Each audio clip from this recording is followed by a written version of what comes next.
चलिए यहाँ पे कुछ शोर, यहाँ पे कुछ घोर हंगामा हो गया है। चलिए और देखते हैं, घोर हंगामा हो गया है, क्या क्या हुआ है। बंद कीजिए, वापस कीजिए आप। जो स्टूडेंट है वो निकल जाइए, नहीं तो नहीं वापस कीजिए। जरा दिखलाने के प्रयास करेंगे, जरा दिखलाए। जिंदाबाद जिंदाबाद जिंदाबाद जिंदाबाद जिंदाबाद जिंदाबाद जिंदाबाद जिंदाबाद। नमस्कार साथियों, आज हम डिग्री कॉलेज पे आए हुए हैं। डिग्री कॉलेज पे तमाम स्टूडेंट, छात्र, मिथिला स्टूडेंट यूनियन के तमाम जो छात्र नेता हैं वो लोग यहाँ पे धरना प्रदर्शन किए हुए हैं और जानने के प्रयास करेंगे आखिर धरना की क्या ज़रूरतें पर है जो यहाँ पे आज धरना कर रहे हैं, और इन्हीं लोगों से बात करेंगे। छात्र नेता हैं हमारे साथ। सबसे पहले आप अपना नाम बतला दीजिए। जी, मेरा नाम गौतम झा है, ललित नारायण मिथिला विश्वविद्यालय से छात्र राजनीति करता हूँ, मिथिला स्टूडेंट यूनियन से जुड़ा हूँ।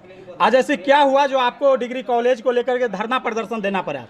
देखिए, ये जो महाविद्यालय है और यहाँ के जो प्रधानाचार्य हैं, महाविद्यालय प्रशासन है, वो यहाँ के नेताओं के संरक्षण में पलते हैं। नेताओं के संरक्षण में यहाँ दलाली करने का काम करते हैं। महाविद्यालय को भ्रष्टाचार के दलदल में फंसाने का काम करते हैं। और यहाँ के महाविद्यालय के जितने भी छात्र छात्रा हैं, सभी से नामांकन में, एडमिट कार्ड में, तमाम जो डॉक्यूमेंट्स महाविद्यालय प्रोवाइड करते हैं छात्रों को, उन तमाम डॉक्यूमेंट्स को देने में अवैध वसूली का काम करते हैं। तो अवैध वसूली कर रहा था, तो उस वक्त में आप लोग क्या कर रहे थे? देखिए, जब अवैध वसूली किया जा रहा था महाविद्यालय प्रांगण में, तब एग्जाम भी चल रहा था सेकंड पार्ट का। जब हम लोग यहाँ पर पहुंचे, हो हंगामा हम लोग करना चाहे कि बंद करवाते हैं अभी अवैध वसूली को, लेकिन हम लोगों को पता चला कि यहाँ पर एग्जाम चल रहा है, अभी अगर बंद करते हैं हम लोग तो छात्रों पर इफेक्ट पड़ेगा, इसका एग्जाम में डिस्टर्बेंस होगा। तो हम लोग ने सोचा कि एक ऐसा तिथि निर्धारित किया जाए जिसमें सभी छात्रों को हम लोग इन्वाइट करते हैं और महाविद्यालय प्रांगण में एक जोरदार प्रतिकार करते हैं और इस अवैध वसूली के खिलाफ इनकलाब का स्वर बुलंद करते हैं हम लोग। तो सबसे पहले हम आपको बता दें, यहाँ पे कोई ऐसे स्टूडेंट है जिसको अवैध वसूली किया गया? कोई भी है यहाँ पे?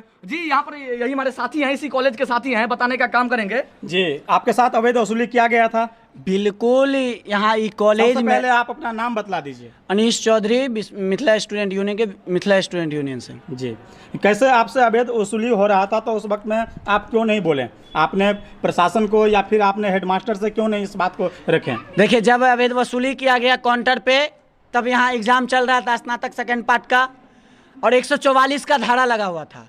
इसी के तहत हम लोग ये नहीं चाहते हैं, जो हम लोग एक छात्र राजनीति करते हैं और हम लोग ये नहीं चाहते हैं जो किसी छात्र के भविष्य के साथ खिलवाड़ करे। अगर हम लोग यहाँ आंदोलन करते हैं तो हम लोग को पुलिस से डर नहीं होता है, पुलिस के लाठियों से डर नहीं होता है, जेल जाने से डर नहीं होता है, ना कि पुलिस के FIR से डर होता है। हमने ये सोचा, अगर हमने यहाँ अगर हो हंगामा करेंगे, अगर प्रिंसिपल से जब हमने बात करने के लिए गया तो कॉलेज प्रशासन माइक पे ऐलान करके कहते हैं जितने भी पीला गमछा वाला, पीला टी-शर्ट वाले हैं उनको कॉलेज से बाहर किया जाए। हम मीडिया बंधु के माध्यम से महाविद्यालय प्रशासन से पूछना चाहते हैं, क्या हम चोर हैं? क्या हम अपराधी हैं? हम गुंडा हैं जो आप हमें महाविद्यालय से बाहर करने का काम किए थे? लेकिन यहाँ इस कॉलेज में प्रिंसिपल प्रथा चलता है। वो प्रिंसिपल प्रथा मिथिला स्टूडेंट यूनियन नहीं चलने दिया है आज तक किसी महाविद्यालय में और आगे भी नहीं चलने देगा। तो क्या प्रिंसिपल अभी तक आपसे मिलने आए हैं या नहीं आए? जी, बिल्कुल नहीं। आपकी जानकारी के लिए मैं बता दूं, जब उनको पता चला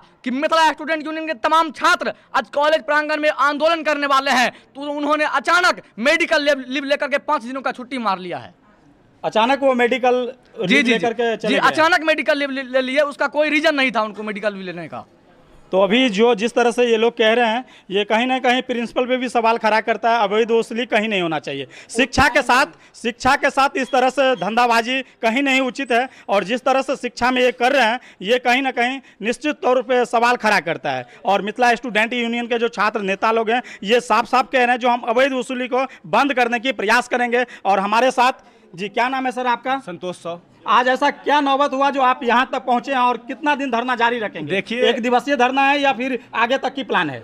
देखिए, हम बताना चाहेंगे कि यहाँ पे जो आवश्यकता पड़ा, हम लोग जब यहाँ पे जब बच्चे एडमिशन करवाते हैं तो ऑनलाइन शुल्क ले लिया जाता है। जब एग्जाम फॉर्म भरते हैं तो ऑनलाइन शुल्क ले लिया जाता है। जब ऑनलाइन शुल्क हम यूनिवर्सिटी को पहले दे देते हैं तो फिर कॉलेज पे किस चीज़ का शुल्क लिया जाता है? तो यहाँ पे डेवलपमेंट के नाम पे अवैध वसूली किया जाता है। इसके खिलाफ हम लोग जो है यहाँ पे आज धरना पे बैठे हुए हैं। साथ ही साथ हम बताना चाहेंगे, आप भी इस कॉलेज में आए हुए हैं और बहुत सारे कॉलेज में गए होंगे रिपोर्टिंग करने के, देखे होंगे कि इस तरह का परिदृश्य नहीं रहता है। यहाँ पे आप देखिएगा, जो यहाँ पे इस प्रांगण में ट्रांसफार्मर लगा हुआ है। आप किसी भी कॉलेज में प्रांगण में जाइएगा तो यहाँ पे इस तरह इलेक्ट्रिसिटी ट्रांसफार्मर नहीं लगा हुआ रहता है। यहाँ पे हजारों की संख्याओं में बच्चे जो है पढ़ने के लिए आते हैं। हम बताना चाहेंगे एडमिशन का जब समय रहता है तो बहुत सारे बच्चे इस प्रांगण में रहते हैं, लेकिन अगर उनको कुछ ना शायद हो जाए तो इसकी जिम्मेदारी कौन लेगा?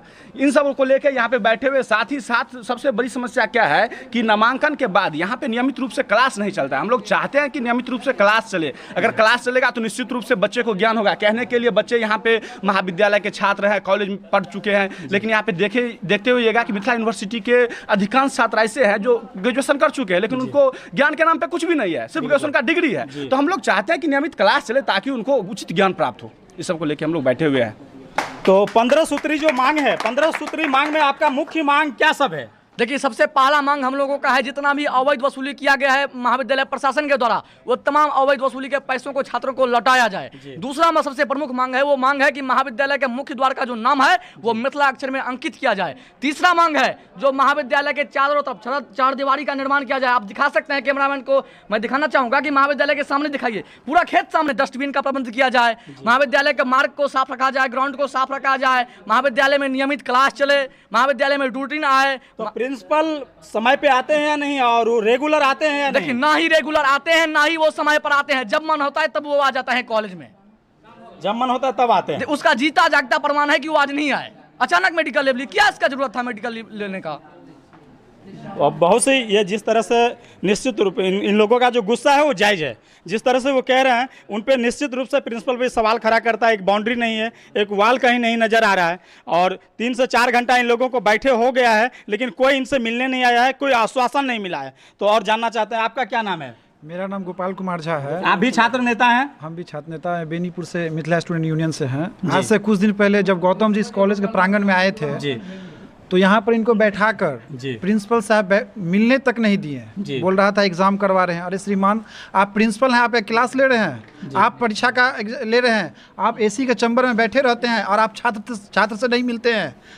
उसी दिन हमारे गौतम झा यहाँ से घोषणा किए थे, आप जल्द से जल्द जितने भी पुराने अवैध वसूली हुआ है उसको रिटर्न किया जाए, नहीं तो महाविद्यालय प्रशासन के द्वारा खिलाफ हम लोग आंदोलन का धरना पर बैठकर, और वो भी अनिश्चितकालीन धरना चलेगा। ये साथ देखिए ना, बगल में पानी का व्यवस्था नहीं है।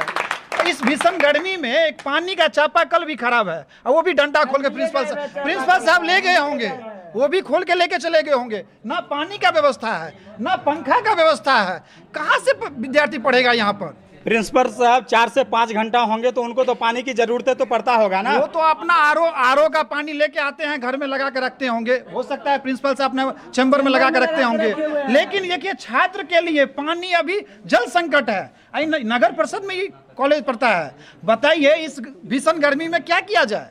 हम लोग इसी छात्र के हित के लिए यहाँ पर बैठे हुए हैं। मिथिला स्टूडेंट यूनियन इस लड़ाई को सदैव छात्र हित के लिए 8 साल से लड़ते आ रहा है और आगे भी लड़ते रहेगा। क्या उम्मीद है? देखिए, हम लोग लड़ाई लड़ रहे हैं और पीछे भी 8 सालों से हम लोग लड़ाई लड़ी है, और सभी लड़ाइयाँ में हमको सफलता मिली है। तो निश्चित तौर पर हमें ये विश्वास है, ये तो एक छोटा सा कॉलेज, हम लोगों ने यूनिवर्सिटी में लड़ाइयाँ लड़ी है, और 3 साल का डिग्री छात्रों को 3 साल में दिलाने का काम किया था। और ये तो एक कॉलेज है, यहाँ पर आराम से हम लोगों को सफलता मिलेगा। तो कह रहे हैं सफलता मिलेंगे, ये तो तय होगा, लेकिन 1 दिवसीय धरना प्रदर्शन पे ये लोग बैठे हुए हैं और देखते हैं क्या होता है। चलिए, यहाँ पे कुछ शोर, यहाँ पे कुछ घोर हंगामा हो गया है। चलिए और देखते हैं, घोर हंगामा हो गया है, क्या हुआ है? बंद कीजिए, वापस कीजिए आप। जो स्टूडेंट है वो निकल जाइए, नहीं तो जरा दिखलाने के प्रयास करेंगे, जरा दिखलाइए। नहीं होगा, करवाइएगा, आप जो सामान ले वापस बोलिएगा, नहीं करने देता है प्रैक्टिकल। प्रिंसिपल को बोल दीजिए। सर आप पे लगातार इस तरह की आरोप लग रहा है, क्या कह रहे हैं? ये लोग काफी आक्रोशित हैं। क्या कौन है आप? ये कौन है? टीचर। ये लोग काफी ज्यादा गुस्सा में हैं। आप छात्र के भविष्य के साथ खेल रहे हैं, और उसके बाद जवाब दीजिए सर, जवाब दीजिए। मेन बात ये है, प्रिंसिपल महोदय कहाँ है? ये देख लीजिए, यहाँ पे जो मतलब मास्टर थे वो बात करने के लिए तैयार नहीं हुए हैं। और मेन बात ये है, यहाँ का जो प्रधानाचार्य हैं या प्रोफेसर हैं, इसमें उनका बाल बच्चा पढ़ेगा तब ना उनको ध्यान रहेगा। यहाँ कौन पढ़ाई करने के लिए आते हैं? जो गरीब परिवार से है उनका बाल बच्चा पढ़ाई करने के लिए आते हैं, ना कि प्रिंसिपल का बाल बच्चा इसमें पढ़ता है और ना ही प्रोफेसर का बाल बच्चा इसमें इस महाविद्यालय में पढ़ाई करता है। जो इनके जो तमाम छात्र छात्रा के भविष्य के बारे में इनको चिंता रहेगा। उनका बाल बच्चा तो लंदन में पढ़ता है, कोलकाता यूनिवर्सिटी में पढ़ता है, दिल्ली यूनिवर्सिटी में पढ़ता है। तो यहाँ गरीब परिवार के जो छात्र आते हैं, जो छात्र आते हैं, उनके भविष्य से इनको क्या मतलब है? ये तो चाहते हैं जो कॉलेज में एक भी छात्र नौजवान ना आए और हम आराम से एसी के चैम्बर में सोए रहे। लेकिन मिथिला स्टूडेंट यूनियन ये चलने नहीं देगा, या तानाशाही रवैया नहीं चलेगा। जब तक मिथिला स्टूडेंट यूनियन रहेगा तब तक ये नहीं चलेगा। तो मिथिला स्टूडेंट यूनियन की बात सुने आप लोग, और किस तरह से आक्रोशित हैं वैसे बतला दें आप लोगों को। आज 1 दिवसीय धरना प्रदर्शन इन लोगों का जारी है, और ये अगर इन लोगों की मांग पूरा नहीं होता है तो ये लोग धरना प्रदर्शन को आगे बढ़ाएंगे या नहीं बढ़ाएंगे, ये हम इनको कल दिखलाने के प्रयास करेंगे, या फिर आगे ये लोग क्या करेंगे हम इनको दिखलाने के प्रयास करेंगे। आप लोग क्या सोचते हैं इन पे हमें कमेंट करके जरूर बताएं। नमस्कार, प्रणाम, जय मिथिला, जय मैथिली।